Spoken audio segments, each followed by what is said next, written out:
Okay, वो break हो गया था। हम लोग वापस स्टार्ट करते हैं।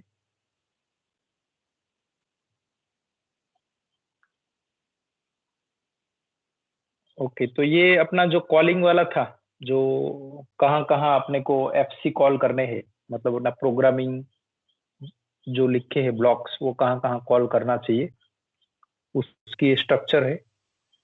तो कहीं पे भी कॉल कर सकते हैं, बट आपको ये बेसिक पता होना चाहिए। तो टाइम इंटरप्ट बोला तो टाइम इंटरप्ट कौन सा होता है अपना, जैसे OB35 में हम लोग पीआईडी ब्लॉक्स कॉल करते हैं।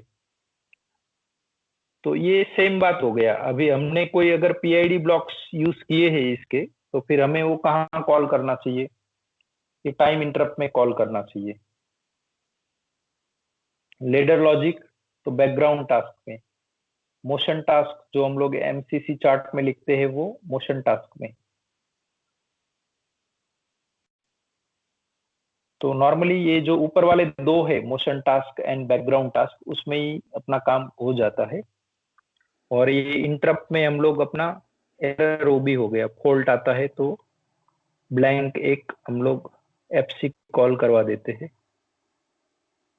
तो ये कॉलिंग यहाँ पे डिटेल में अभी लिखा हुआ है, तो ये आप लोग पढ़ सकते हो। बैकग्राउंड टास्क जो है वो साइक्लिकली कॉल होता है।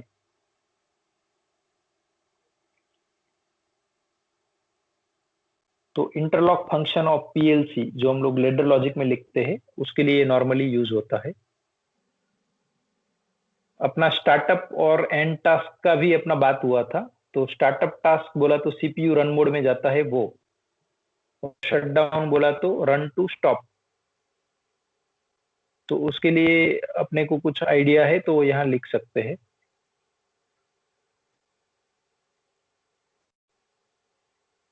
मोशन टास्क जो है वो इसमें लिखा है कि motion control of axis, axis की जो मोशन कंट्रोल की कमांड्स है उसका लॉजिक यहाँ पे हम लोग लिखते हैं। मतलब जो सिक्वेंशली जाने वाला है मोशन की लॉजिक, वो सारी मोशन टास्क में आएगी। फिर ये सिंक्रोनियस का अपने को डाउट था, तो वो मैं पढ़ लेता हूँ। These tasks are started synchronously with specified system clock. Servo, हाँ, तो सिस्टम की ही क्लॉक है, servo IPO and IPO2 before technology package.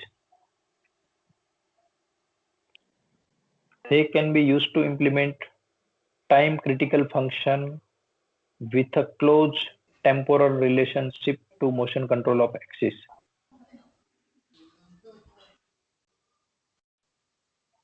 With version 4.1, two further time slice T4 and T5 are integrated to task system.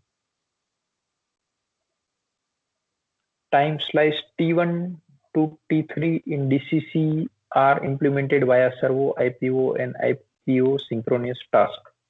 Okay.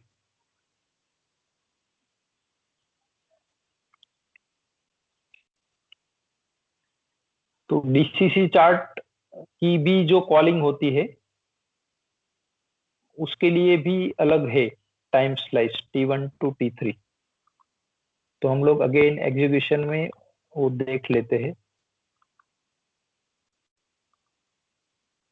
कि ये था।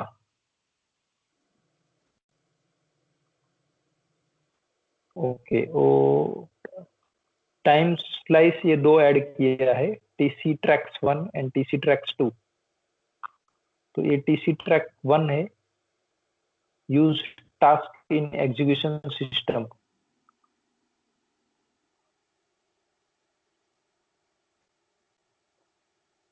तो ये cycle clock 25% लिखा है, इसमें भी 25%, सब में वो 25% ही है। ओके, तो यहाँ पे हम लोग डिफाइन करते हैं। तो ये परसेंटेज है उसकी क्लॉक की।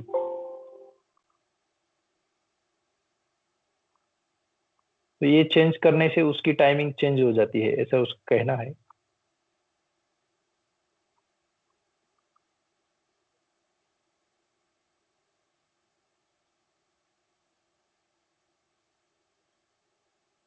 Servo synchronous.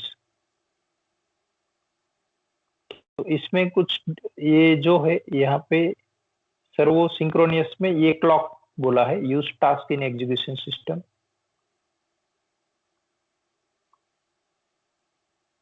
और सिंक्रोनियस टास्क में भी बोला है, मतलब ये क्लॉक वाला ही है, टाइमिंग वाला ही है, बट ये चेंजेबल है।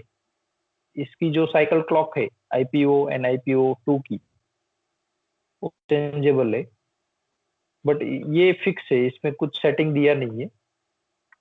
तो मुझे लगता है सर्वो सबसे फास्ट रहेगा, फिर ये स्लो रहेगा, आईपीओ एंड आईपीओ 2। और ये दो एडिशनल दिया है, तो वो इसकी ही टाइम लेके गिनता है।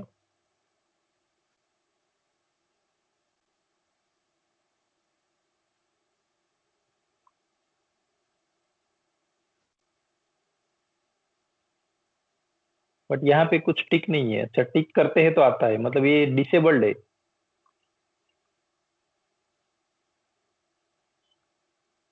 ये भी ऐसा ही है। ठीक है, तो उन्होंने टाइम इंटरप्ट्स काफी देके रखे हैं, कभी कभी कुछ जरूरत पड़ गया तो आप लोग यूज कर सकते हो।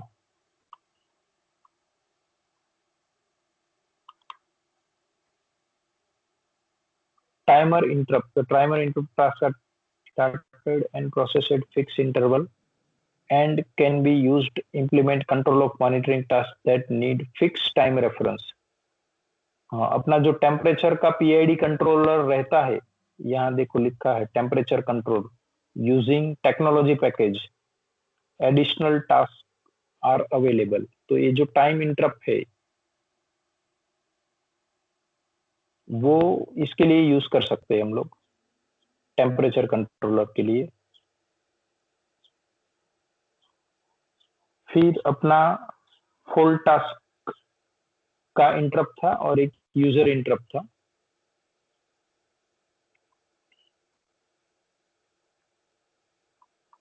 तो कहाँ कहाँ कॉल करना है उस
ओके, अभी ये हमने देखा। उसके बाद इन्होंने ये दिखाया है कैसा कैसा दिखता है। तो ये S7 300 का दिखाया हुआ है।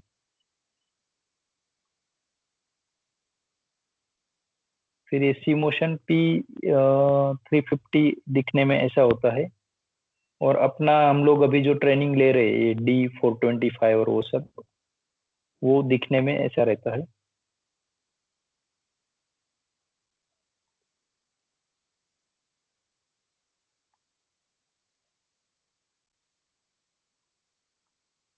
सिमोशन C, P एंड D, तो हम लोग ये सिमोशन D वाला ले रहे थे। तो तीनों का अलग अलग उन्होंने समझाया है कि C, P और D किस किस लिए होता है। इंटीग्रेटेड इन TIA, अभी हम लोग वो कल लेंगे HMI का। तो HMI जो है वो TIA में हम लोग बनाते हैं। तो प्रोग्रामिंग TIA में है, बट सिमोशन के साथ कैसे लिंक होती है वो हम लोग कल समझेंगे।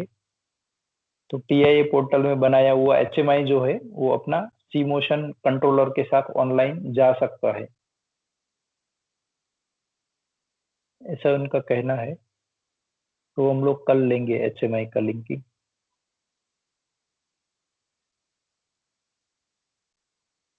डॉक्यूमेंटेशन अबाउट सिमोशन, तो ये सब मैनुअल है, वो आपको यहाँ से मिल जाएगा। उसकी जो CD रहती है उसमें इंग्लिश में ये सब मैनुअल्स मिलते हैं।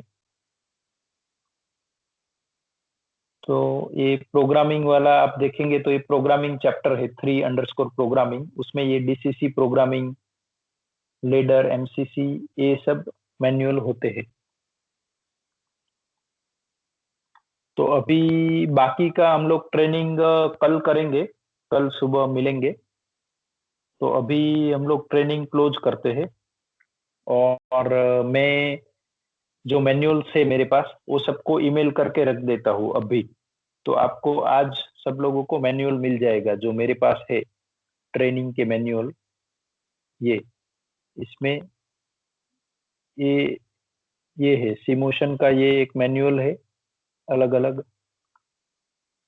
फिर अच्छा, ये अगेन सेम है मुझे लगता है, क्रिएटिंग, ये जो टू लिखा है ST बेसिक प्रोग्रामिंग,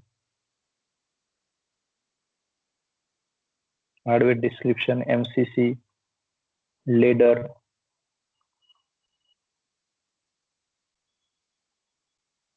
पर ठीक है, ये मेरे पास जितने भी मैनुअल है ये तीनों फोल्डर, ये मैं आप लोगों को ईमेल कर देता हूँ, जो भी अभी स्काइप में मुझे नाम दिख रहे हैं उसको। तो किसी को नहीं मिला तो आजू बाजू वाले से फिर ले सकते हैं। तो हम लोग फिर क्लोज करें क्या ट्रेनिंग अभी?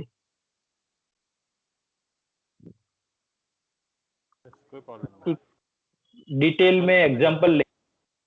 हाँ, कल सर ने जो मेल किया ना उसी पे भेज दो फिर लिंक। हाँ हाँ ठीक है, मैं सबको मैनुअल भेज देता हूँ मेल पे। और कल हम लोग एग्जांपल्स लेंगे जो मेरा ट्रेनिंग के टाइम पे हुआ था। हम लोगों ने नासिक में ट्रेनिंग हुआ था, तो इतने सारे बैकअप्स है ये अलग अलग। तो हमने कुछ 10-12 एप्लीकेशन बनाई थी अलग अलग। तो वो एग्जांपल्स हम लोग अगेन रिफर करेंगे। तो जिनका ट्रेनिंग हुआ था उसको आइडिया रहेगा, बट जिसका नहीं हुआ था उनको समझ में आएगा कैसे बनाते हैं करके। तो कल ये जितने भी एग्जांपल है, 10-12 एग्जांपल है, तो वो हम लोग एग्जांपल्स लेंगे कल। और HMI का भी देखते हैं, टाइम मिलता है उस हिसाब से वो भी फिर लेंगे। ओके, तो मैं मैनुअल भेजता हूँ और कल मिलते हैं, ठीक है। Thank you.